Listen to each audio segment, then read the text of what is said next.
I claim to have some specialized knowledge about judicial procedures when it comes to incarcerating people. Let me just tell you, I became very much alarmed when I first heard about the plan to build a county jail for $125 million.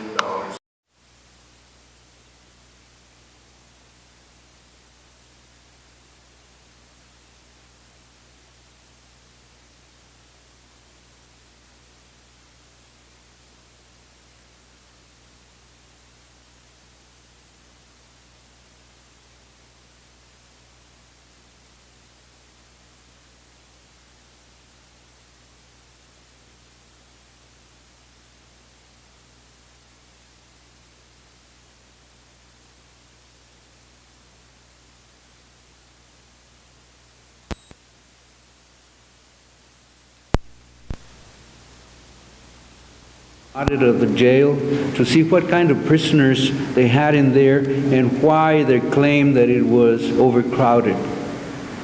Then I wanted to know why they were going to have to buy so much land, why they were going to want a training track and a gun range and all the other amenities. I wanted to know how much it was going to cost to man this new jail. And I wanted to know how they were going to plan to house federal prisoners in the old jail. I wanted to know if they had audited to determine what the true cost was to house federal prisoners. My questions went unanswered.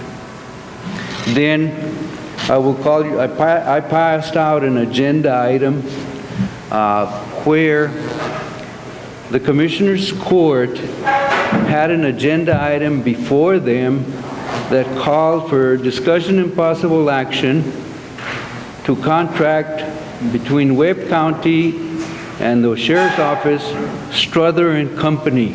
And the duties that the item said was that he would engage in analysis, strategic planning, informational dissemination to public, including gathering of factual data, dissemination related to public safety, and other matters related to the proposed new jail facility, to be paid out of federal forfeiture funds under the Sheriff's Department.